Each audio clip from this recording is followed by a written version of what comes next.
The central character in our story, Jason, is an average 18-year-old, casually hanging out and video chatting with his friend, who deals in illegal substances.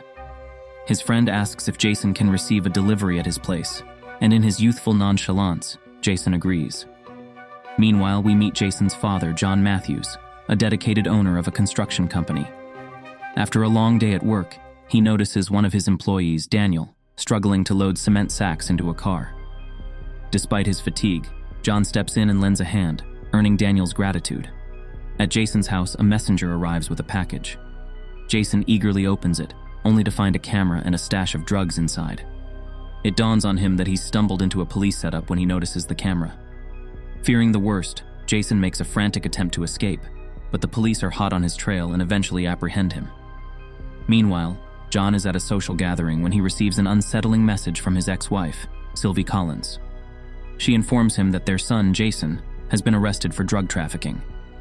Rushing to the police station, John meets his lawyer, Jay Price, and his ex-wife. Jay clarifies the situation. Jason wasn't involved in dealing drugs. Instead, his supposed friend set him up to reduce the severity of his own punishment. Jason faces serious charges that could lead to a minimum of 10 years behind bars. The only potential escape route seems to be persuading Jason to collaborate as bait to catch bigger players in the drug scene. John, consumed by guilt and fear for his son's safety, desperately tries to convince their attorney, Jay, that Jason is just an ordinary young man who fell in with the wrong crowd. However, Jay bluntly reveals the harsh reality. Jason's best chance at a lighter sentence hinges on helping the police catch more drug dealers since he was caught red-handed with a significant amount of drugs. As the wheels of justice turn swiftly, Jason finds himself in court where the judge advances his trial date, but orders him to remain incarcerated until then. John, Sylvie, and Jay gather to discuss Jason's options, attempting to persuade him to assist in taking down more drug dealers to reduce his prison time. Yet Jason stands firm, asserting that he doesn't have any knowledge of major figures in the drug trade. He only knows small-time crooks who do it casually, and if he exposes them, he'd essentially be destroying their lives just as he would his own. Leaving the meeting room, John feels a heavier weight of anxiety settling upon him each passing day. Leveraging his connections, John manages to arrange multiple meetings with Joanne Keegan, the local U.S. attorney, actively advocating against drugs as part of her congressional campaign. Pouring out every detail, including his son's dire situation, John earnestly pleads for help. However, Joanne dismisses his plea, citing Jason's substantial stash as evidence against leniency. Disheartened, John leaves her office, his spirits plummeting, and heads straight to the prison to see Jason. A shiver runs down John's spine as he witnesses Jason's deteriorating physical condition, marked by cuts and bruises from a brutal prison beating. Overwhelmed with emotion, Jason breaks down in tears, reminiscing about the happier times spent with his father. He confesses his uncertainty about enduring a decade in such a harsh environment where violence appears inevitable. Witnessing his son's anguish leaves John shattered, deeply troubled by the visit. Haunted by the sight of Jason's suffering, John takes a detour into the city's underworld, where drug deals unfold in shadowy corners. John devises a daring plan to locate drug dealers himself and hand them over to the police. However, his plan backfires miserably when the dealers subject him to a brutal beating, exposing his intentions. The police intervene at the last moment, saving John from the violent encounter. Joanne Keegan confronts John upon discovering his reckless mission, emphasizing that even if he had succeeded in capturing someone, it wouldn't have impacted Jason's case. John pleads desperately for any way to reduce his son's sentence. Finally, Joanne offers a glimmer of hope, placing a challenging condition. John must provide information on a significant dealer possessing a minimum of 1 kilogram of the substance. Only then would they consider leniency for Jason.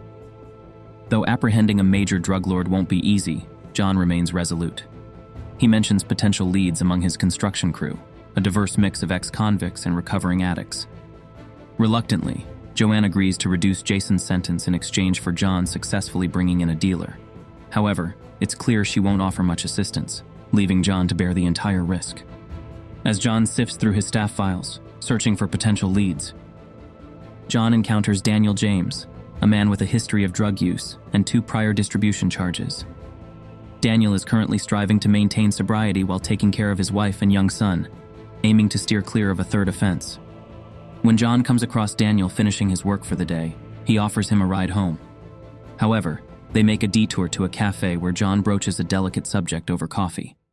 Crafting a fabricated story about wanting to explore the drug trade, John asks Daniel to connect him with a major dealer to enter their circles.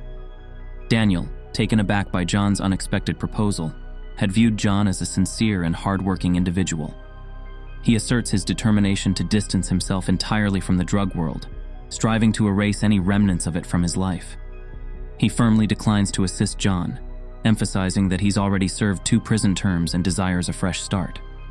John escalates the situation, offering Daniel $5,000 in exchange for introducing him to a powerful figure in the drug trade. However, Daniel staunchly refuses, unwilling to take the risk of facing a 3rd stint in prison. JN persists, emphasizing that it's merely an introduction, dramatically raising his offer to a substantial $220,000. Initially intent on leaving, Daniel's thoughts shift when he considers providing a safer environment for his son. Unaware that he's assisting an informant, Daniel agrees, driven by the desire for a better life for his child. Acting as an intermediary, Daniel connects John with Malik, a formidable local drug lord with 2 prior convictions. Given the economic struggles Daniel faces, coupled with the dire financial situation of his barely sustaining company, Malik is enticed by the prospect of smuggling an almost endless supply of drugs. John presents his case, emphasizing his legitimate role within the company and the fleet of freight trucks that could transport substantial cargo without drawing suspicion. Malik agrees, with the condition that both John and Daniel participate in driving on the initial run. Preparing for the operation, John and Agent Cooper install wiretaps, intending to capture evidence of all illegal transactions. As John and Daniel hit the road, heading towards El Paso, a short distance from the border, they rendezvous at an inconspicuous junkyard for the meetup. However, their smuggling strategy is scrutinized, raising questions about their approach. As they convene with the drug dealers, JN reveals his plan to hide the drugs within cement sacks. The tranquil setting of the junkyard abruptly transforms into a battlefield when the rival gang, Bajan Norte, launches an ambush. Bullets start flying, forcing John and Daniel to seek cover amid the chaos. Amidst the heated gunfight, they spot a potential escape route leading back to their truck, and without hesitation, they leap into it. John floors the accelerator, desperately maneuvering the truck out of the perilous situation. In the midst of the ongoing gang confrontation, they crash through scrapyard heaps, smash through the front gate, and collide with several parked cars, inadvertently revealing an undercover police officer hidden among them. Despite the chaos, John and Daniel daringly manage to escape with their truck loaded with contraband, defying the odds against them. Meanwhile, as Boer climbs the ranks within the cartel, he eventually gains an audience with Juan Carlos Pintera, a formidable figure. Boer impresses Malik with his bravery and audacious escape, earning growing respect within the cartel. Under the veil of darkness, John and Daniel return to John's factory, successfully securing the contraband and completing their mission against all odds. In an attempt to avoid any suspicions, John and Daniel swap cars. John informs Daniel that he needs a brief moment in the office, claiming he's going to the bathroom. But Daniel discovers John hunched over a phone, immediately triggering suspicion. Reacting swiftly, Daniel brandishes a gun, accusing John of betrayal and demanding answers about a potential wire. John, nervously trying to explain, assures Daniel that he was only making a call to his wife. Despite Daniel's doubts and lack of concrete evidence of deceit, he reluctantly releases John. Meanwhile, Agent Cooper tails them at a safe distance, closely monitoring their actions. As they resume their journey, John hands over the drugs to Malik under Cooper's vigilant observation.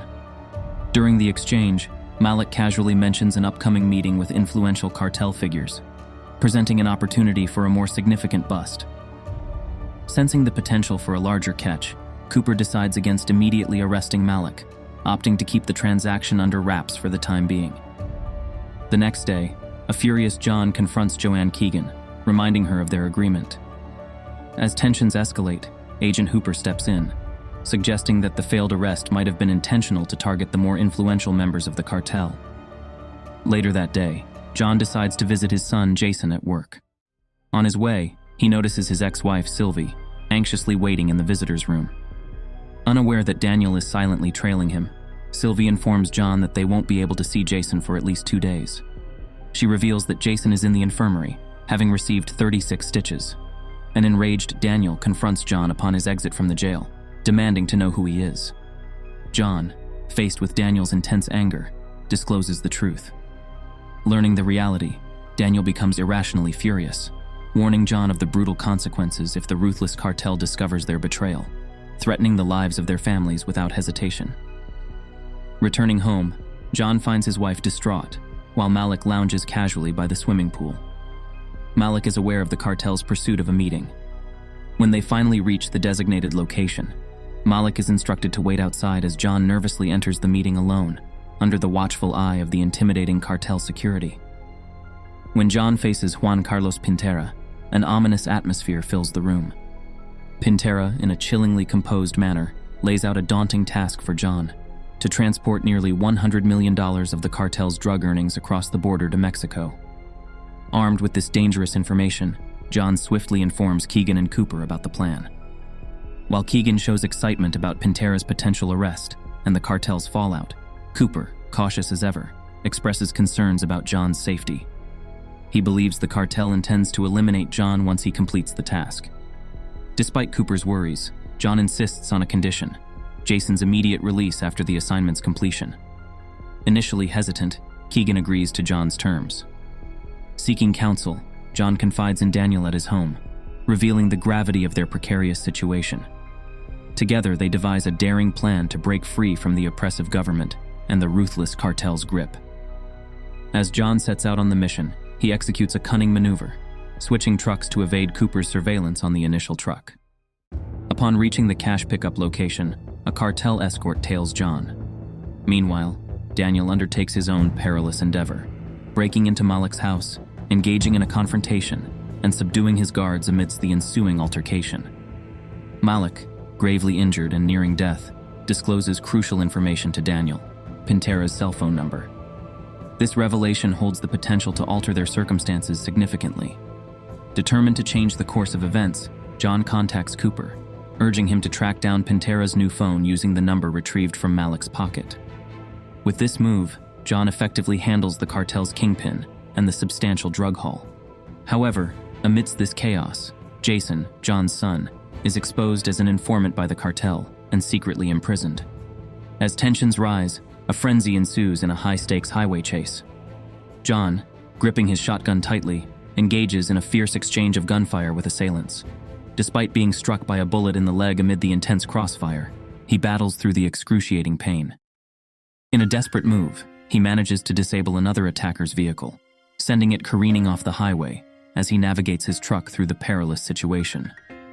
Meanwhile, Cooper closes in on Pintera just as the DIA raids Pena's residence, only to find it empty. Pintera is already on the move, attempting to evade capture. Cooper swiftly assesses a passing vehicle, suspecting Pintera's attempt to escape. Moving swiftly, Cooper and his team encircle and block Pintera's vehicle, closing in on the Kingpin. In a tense moment, the Kingpin surrenders, realizing the futility of resistance, especially with his young son present. Meanwhile, John continues to be pursued by cartel members as they re-engage on the highway. Despite their success in shooting out John's tires, he refuses to yield. When a second attacker attempts to harm him, John retaliates, colliding his truck with the assailant's car, triggering a massive explosion. However, the confrontation leads to John losing control, causing his truck to roll over. Stunned and trapped, John prepares for the worst, attempting to reload his gun.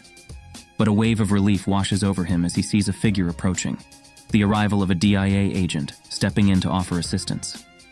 As daybreak arrives, Jason is released from prison, swiftly enrolled in the witness protection program along with John's family, providing a sense of relief. However, Daniel makes a different choice, rejecting the offer of witness protection. Instead, he opts to go into hiding with his family on his own terms, seeking a path away from the dangers of their past.